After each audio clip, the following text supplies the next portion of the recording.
Mostly sunny with less wind on Friday. Good Thursday night, East Tennessee. David Aldrich, Captain Accurate here from the Captain Accurate Weather Command Center. Well, we fell to 26 degrees this morning, but this happened really early, around 2:30 a.m. It was 27 degrees this morning in Crossville, but compare that to Bell County, Kentucky. They were 10 degrees colder at 17. Even Jonesville fell to 12. Now, the bigger story might be the warmth, because this does represent the warmest day of the year so far. That doesn't say much. 53 was the high in Oak Ridge, and they hit 54 today in Sevierville and Pigeon Forge, 55 in Athens, and 55 in Tellico Plains. The almanac shows we were exactly 4 degrees above normal. Normal high is 48 this time of year, and 26 we start off, as I mentioned, around 233 to be precise. We did see a wind gust of 36 miles per hour. I said we get a gust around 35.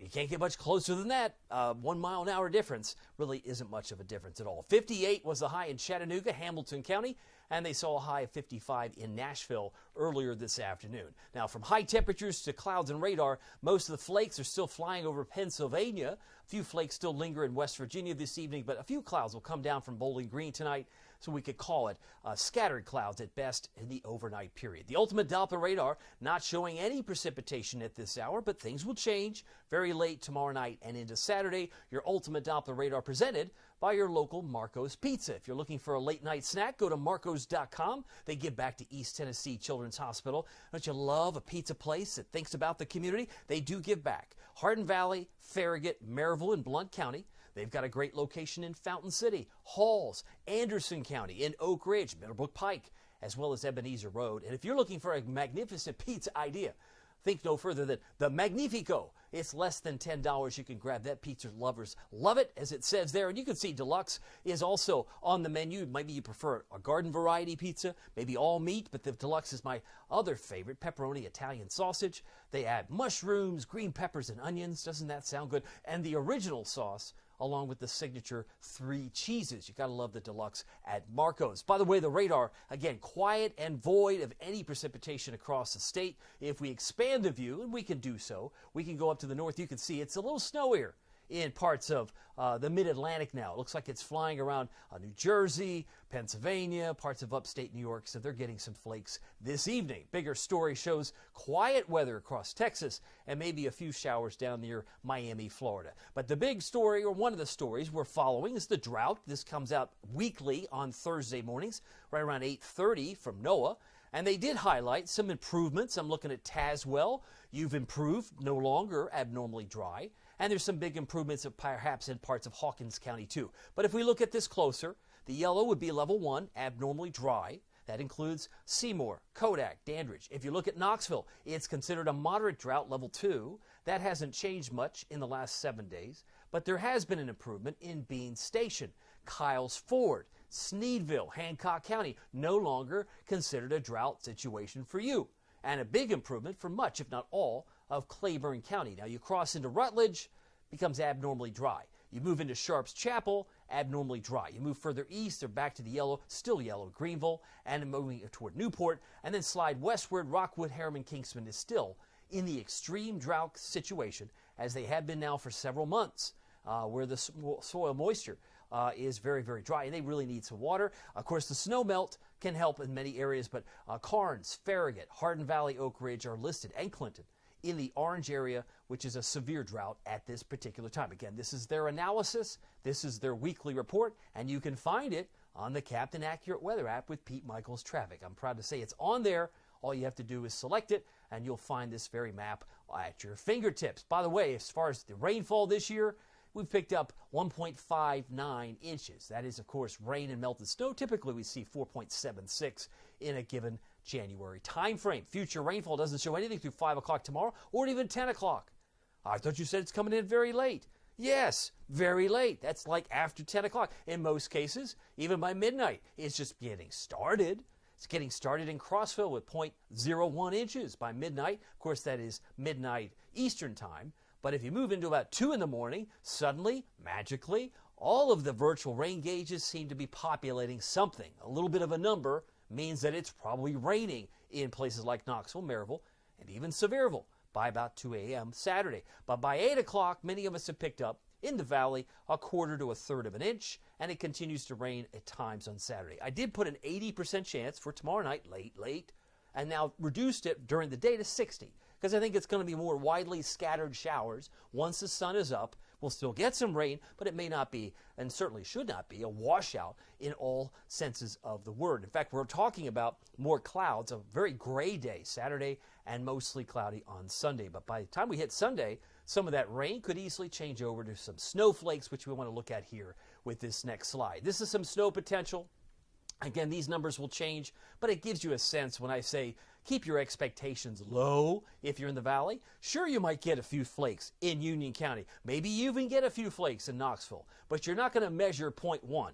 Grab the ruler. Tell me the last time you could put a ruler in the snow and say, I measured 0.1 inches. That's just flakes. That's flurries. That's the models trying to say there's some flurry potential on the map here. And where you might get some accumulating snow would be the newfound gaps, the Mount LeConte, the Klingman's Dome, which is now the Kuwohi. So you're still talking about some snow accumulation, but it's not going to be here in the valley. There'll be some nuisance flakes. Mostly sunny on Friday, less wind.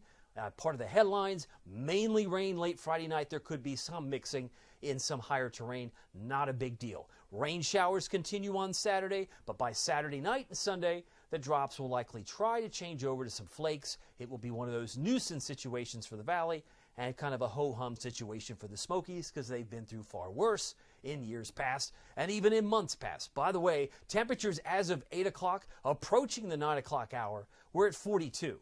And if you look at this map, and I tell you that the big story next week, the story of next week, by far and away, no close second place, it's the cold air. The Arctic cold air. You say that's hard to believe, Aldrich, because I don't see cold Arctic air on this map. No, it's not on this map. It's in Canada. Oh, blame the Canadians. No, I'm not saying that, but that's where it's going to come from. And you don't see it when you only look at the lower 48. So why don't we take this one step further? We'll show you the wind chills, right? Throw in some wind chill, and you'll notice that it feels like it's maybe 16 in Rochester, New York, where you see purple, single-digit wind chills in interior sections of Pennsylvania, and in New England. I'm looking at Maine, Vermont, New Hampshire has some single-digit wind chills in purple. But look at this. I don't see purple on your map. Maybe you've got this figured out all wrong. Maybe you've got this, maybe you have this all wrong. No, I don't think so. Yes, the warm winds will win out the day for tomorrow and again on Saturday. But once we get into Monday, which is Martin Luther King Day, all of that cold air from Canada pours down, and it's going to be brutal. I'm looking at Minneapolis in purple, magenta, fuchsia, whatever you want to call it. Chicago, Indianapolis, St. Louis. You say, well, that's not here. Well, that's just midday Sunday. Give it a few more hours, because it's coming. By 10 o'clock Sunday night, it's starting to turn bone-chilling cold. It's like drip the faucets, because those pipes could be frozen. This is not just a few hours, my friend. This is going to last for days. This is Monday morning. This is when the shock and awe starts to, are we in the Arctic? Yeah, that's where we are. Welcome to the Arctic. And if you don't want to be in the Arctic, how do you get away from it? You got to go all the way down to Florida, and even that, you're going to have a hard time getting away from the chill. Sure, it won't be as cold in Florida as it is in Knoxville, but it's going to be cold in D.C. for the inauguration. It's going to be cold in Pittsburgh, and Buffalo, and Louisville, and St. Louis, Kansas City. Pick out your favorite town. Which colors? Well, I mean, it's all different shades of purple. Purple, magenta, fuchsia. This represents single-digit wind chills. This represents temperatures topping off in the teens, maybe low to mid-20s at best. It's not going to be pretty. And once we go into Tuesday, it's pretty much the same. And I think it's going to take all day Wednesday to get out of here. There's Wednesday morning. It's still around. Now we're seeing some improvement mid to late next week. So if you haven't been convinced yet, please take my word for it. The cold will be the story, the big story, next week. As we look at the futurecast, some flakes in Charleston, Beckley, West Virginia. Tomorrow morning, mostly sunny. Could find some fog, which we're going to look at.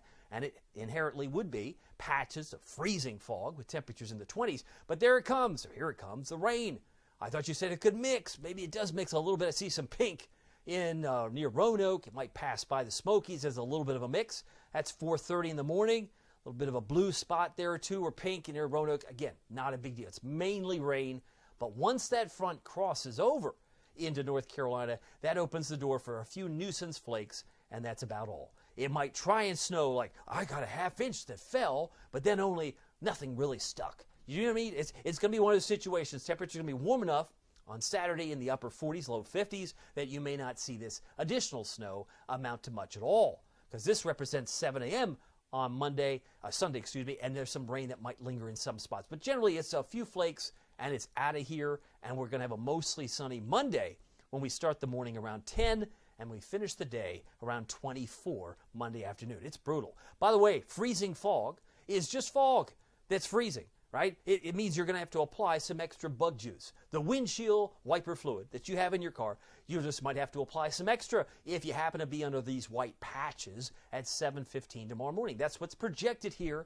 It's not saying you're going to get some fog, but the potential is there as future visibility is highlighted here on this map. As far as the forecast, let's get to that. For tonight, I'm expecting low temperatures around 26 degrees. 26, normal low is 30. Some scattered clouds that will come down from Bowling Green tonight. It's cold again, about 4 degrees below average, winds about 3 to 8. Looking at lows tonight, down to 23, Cosby, Parrotsville, Newport. 26 for Knoxville, Karnes, Hardin Valley, and about 24 for Maynardville, Sharps Chapel, and Morristown. 23 for Crossville, 23 for Kingston, low temperatures tonight.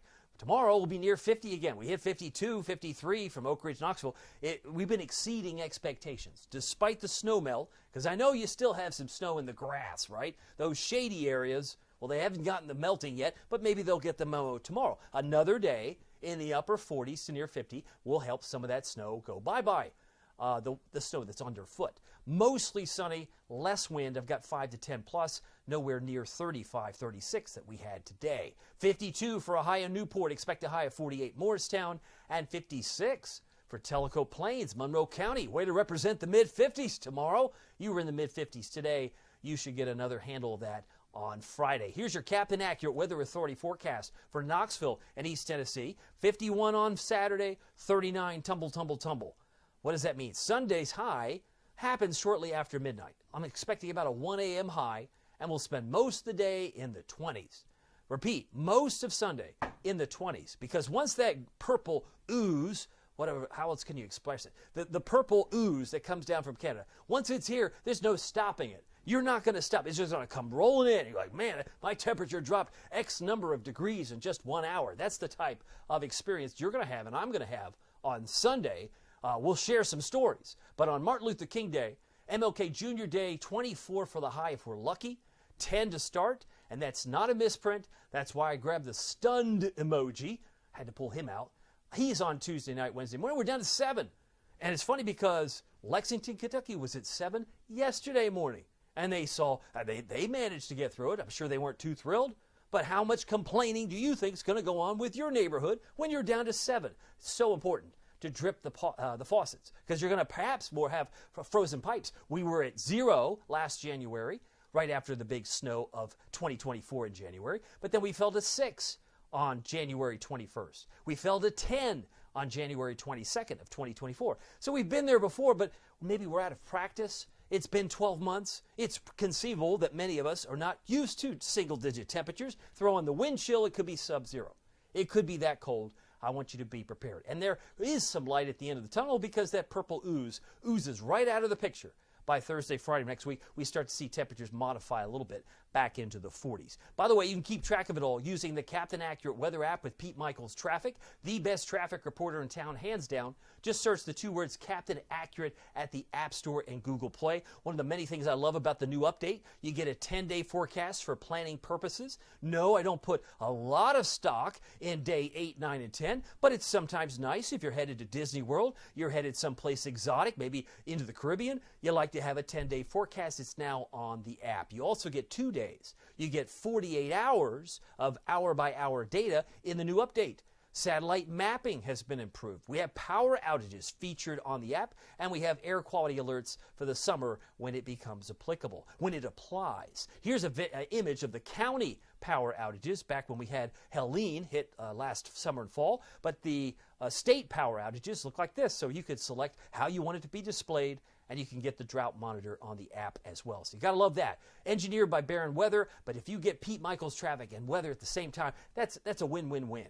And you get all of the National Weather Service alerts, plus 3 extras, plus lightning alerts. I think it's a great bargain because it's free. And if you haven't put it on your iPad as well, what are you waiting for? Well, my name is David Aldrich. Some people call me Captain Accurate. It's not easy being accurate. So weather doesn't surprise you. We'll see you here next time. Take care.